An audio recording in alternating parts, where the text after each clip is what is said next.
இது Realme GT6. என்னது இது ஏற்கனவே பார்த்த வீடியோ அப்படின்னு சொல்லி க்ளோஸ் பண்ணாதீங்க. பார்க்க GT60 மாதிரி தான் இருக்கும்.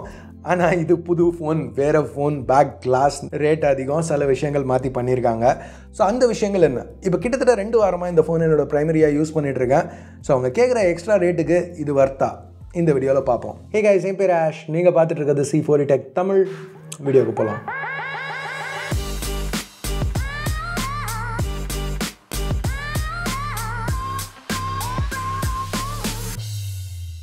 டீட்டெயில்ஸ்லாம் பார்க்க ஆரம்பிக்கிறதுக்கு முன்னாடி இதுதான் GT6 வர பாக்ஸ். நம்ம GT60 மற்ற ரியல்மி ஃபோன்ஸ் எல்லாத்துலேயும் பார்க்குற அதே பாக்ஸ் கண்டென்ட்ஸ் தான்.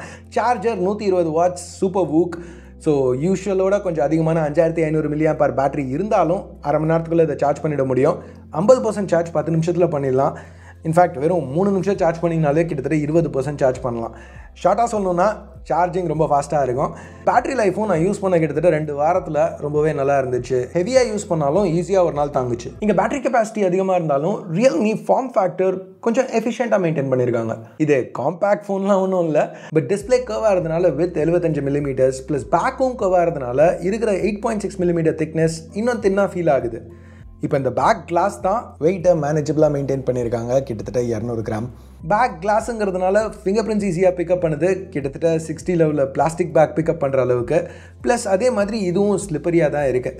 ஸோ கேஸ் போட்டு யூஸ் பண்ணுறது பெட்டர். இங்கே நீங்கள் நோட் பண்ண வேண்டிய ஒரு விஷயம் என்னென்னா, சைட்ஸ் இன்னமும் பிளாஸ்டிக் தான். இங்கேயும் IP ரேட்டிங் எதுவும் இல்லை. டிஸ்பிளே கடியில் ஆப்டிக்கல் ஃபிங்கர் பிரிண்ட் ஸ்கேனர் கொடுத்துருக்காங்க. ஃபாஸ்ட்டாக ஆக்யூரேட்டெல்லாம் இருக்குது. பட் பிளேஸ்மெண்ட் கொஞ்சம் ரொம்ப கீழே இருக்க மாதிரி இருக்குது. எர்கனாமிக்காக இல்லை. இப்போது டாப்பில் IR பிளாஸ்டர் இருக்குது. வீட்டில் அப்ளையன்சஸ் கண்ட்ரோல் பண்ணுறதுக்கு யூஸ் பண்ணிக்கலாம்.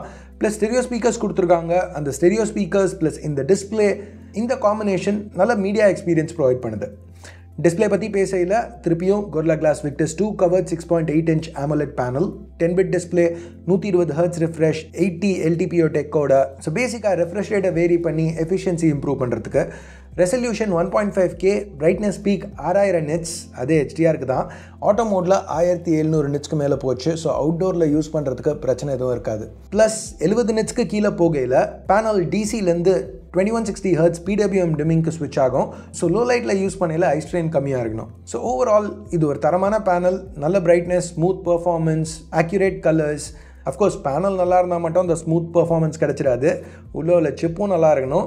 ஸோ அந்த ஹார்ட்வேர் இங்கே ப்ரொவைட் பண்ணியிருக்காங்க. இங்கே அவங்க யூஸ் பண்ணியிருக்கிறது Snapdragon 8S Gen 3. நம்ம GT60ல் பார்த்த 7+ Gen 3யோட கொஞ்சம் பெட்டரான சிப். பேசிக்காக அந்த சிப்போட அதே கோர் ஸ்பிளிட் அப், பட் கொஞ்சம் கிளாக் ஸ்பீட் அதிகம். ஸோ 8 Gen 2க்கு சிமிலரான CPU பெர்ஃபார்மன்ஸ், 8+ Gen 1, 8 Gen 2 இது ரெண்டுத்துக்கும் நடுவில் இருக்கிற GPU பெர்ஃபார்மன்ஸ். ஸோ இந்த சிப்பை 16 GB வரைக்கும் LPDDR5X ரேமோடையும் 512 GB வரைக்கும் UFS 4.0 ஸ்டோரேஜோடையும் பேர் பண்ணுறாங்க. ஸோ சாலிடான ஸ்பெக்ஸ். ஆனால் தெர்மல் மேனேஜ்மெண்ட்னு பார்த்தீங்கன்னா பெருசாக சொல்லிக்கிற மாதிரி இல்லை. ஏன்னா 20 நிமிஷம் புஷ் பண்ணாலே 40% வரைக்கும் பெர்ஃபார்மன்ஸ் ட்ராப் ஆகிடுது. இது கொஞ்சம் எனக்கு ஏமாற்றமாக பட்டுச்சு. ஏன்னா இதோட ஸ்லீக்காக இருக்கிற H50 Ultra கூட இதோட பெட்டராக பர்ஃபார்ம் பண்ணிச்சு இதே கண்டிஷன்ஸில். But at least phone overheat ஆகல. என்னோட கெஸ் ரியல்மி இங்கே பெர்ஃபார்மன்ஸோட டெம்பரேச்சர் கண்ட்ரோலை ப்ரையாரிட்டைஸ் பண்ணியிருக்காங்க. இப்போ சாஃப்ட்வேர்னு பார்த்தா GT6 Realme UI 5ல் ரன் ஆகிட்டு இருக்கு. Android 14 மேலே பில்ட் பண்ண வெர்ஷன். 3 வருஷம் ஆண்ட்ராய்ட் வெர்ஷன் அப்டேட்ஸ், 4 வருஷம் செக்யூரிட்டி பேச்சஸ் ப்ராமிஸ் பண்ணியிருக்காங்க. ஃபோன் ரொம்ப ரெஸ்பான்சிவாக இருந்துச்சு. ஆப்ஸ் ஃபாஸ்ட்டாக ஓப்பன் ஆச்சு. பெருசாக ஃப்ரேம் ட்ராப்ஸ் எதுவும் நான் நோட்டீஸ் பண்ணல. ஸ்டட்டர் லேக் எதுவும் இல்லை. இன்ஃபேக்ட் அவங்க கொடுத்துருக்க X-axis லினியர் மோட்டர் ஹாப்டிக்ஸ்க்கு ரொம்பவே நல்லா இருந்துச்சு. ப்ளஸ் இது மிட் 2024. ஸோ இப்போ AI தான் மார்க்கெட்டிங் பஸ்வேர்ட். ஸோ ரியல்மி அதையும் கொஞ்சம் இன்க்ளூட் பண்ணியிருக்காங்க. ஸோ முதல்ல AI ஸ்மார்ட் லூப். பேசிக்காக ஒரு ஸ்க்ரீன்ஷாட் எடுத்திங்கன்னா டக்குன்னு அந்த ஸ்க்ரீன்ஷாட்டை கிராப் பண்ணி ஸ்க்ரீன் எட்ஜுக்கு எடுத்துகிட்டு வந்தீங்கன்னா ஃபோனே ஆட்டோமேட்டிக்காக ப்ரெடிக்ட் பண்ணும் எந்த ஆப்ஸில் நீங்கள் அதை ஷேர் பண்ண சான்சஸ் இருக்குன்ட்டு. அடுத்து AI ஸ்மார்ட் ரிமூவல். இப்போ உங்களுக்கு ஞாபகம் இருந்துச்சுன்னா நம்ம ரியல்மியோட GT Neo 6 SEல இதை முதல்ல பார்த்தோம். அந்த ஃபோன் தான் இந்தியாவில் Realme GT16 லான்ச் பண்ணாங்க. அப்போது இந்த சாஃப்ட்வேர் பீட்டாவில் இருந்துச்சு, ரொம்ப ஸ்லோவாக இருந்துச்சு. இப்போ இந்த சாஃப்ட்வேர் பீட்டாவில் இல்லை, அவ்வளோதான். இன்னமும் ஸ்லோவாக தான் இருக்குது. மற்ற பிராண்ட் இம்ப்ளிமெண்டேஷன்ஸோட கம்பேர் பண்ணல. பட் அக்யூரேட்டாக இருக்குது. ரிசல்ட்ஸ் ஓகே, நல்லா தான் இருந்தது.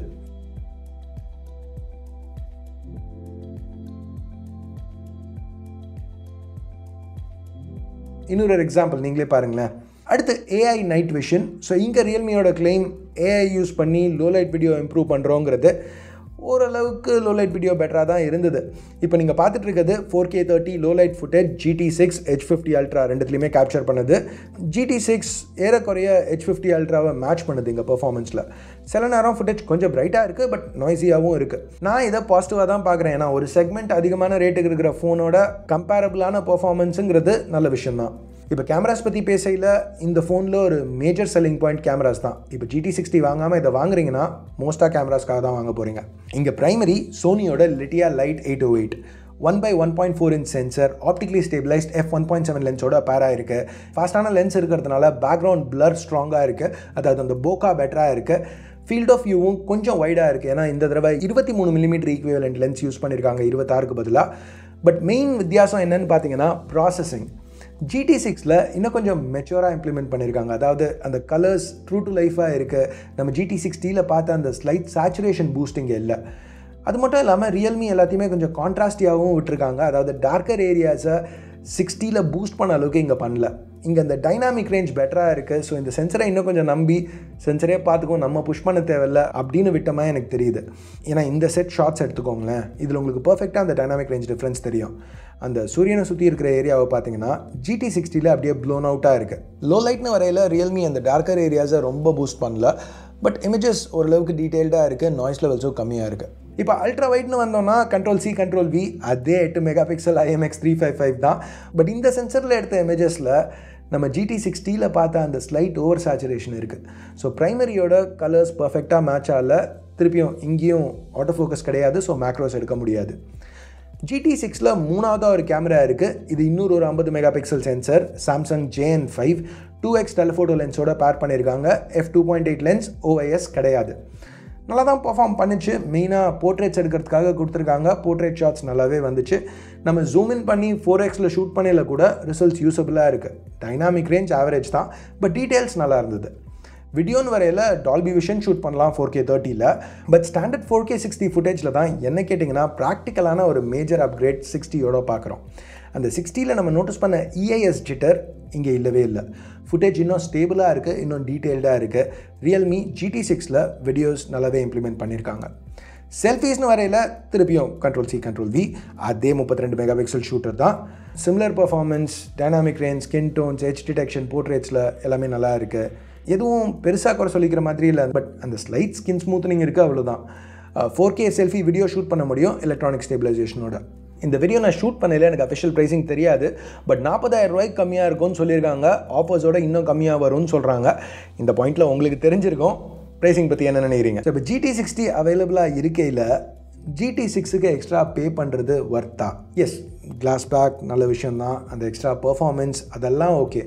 பட் அதுக்காக மட்டும் எக்ஸ்ட்ரா பே பண்ணணுன்னா பர்சனலாக நான் மாட்டேன். பட் இங்கே கேமராஸ் 60ல நல்லா இல்லைன்னு கிடையாது. பட் GT6ல எல்லா விதத்துலேயும் GT60யோட இந்த கேமராஸ் ஒரு அப்கிரேடாக இருக்குது. ஸோ உங்களுக்கு அந்த சுப்பீரியர் ஆப்டிக்ஸ் வேணும்னா, இல்லை ரியல்மி 60யோட ஆஃபர்ஸ் எல்லாம் கட் பண்ணிட்டு ரேட் ஏற்றி விட்டாங்கன்னா, இந்த சுச்சுவேஷன்ஸில் GT6 ஒரு நல்ல ஆப்ஷனாக இருக்கும். இல்லை எனக்கு கேமராஸ்லாம் மேட்ரு இல்லை, GT60 இன்னமும் ஒரு 4,000 ரூபா ஆஃபரில் தான் வித்துட்ருக்கு, 6க்கும் 60க்கும் ப்ரைஸ் டிஃப்ரென்ஸ் அதிகமாக இருக்குது அப்படின்னா GT60 இன்னும் இந்த செக்மெண்ட்டில் best value for money phone மாதிரி தெரியுது. ஸோ இந்த ரியல்மி GT6 பற்றி என்ன நினைக்கிறீங்க கீழே கமெண்ட்ஸில் சொல்லுங்கள். வீடியோ பார்த்ததுக்கு நன்றி. Ash out.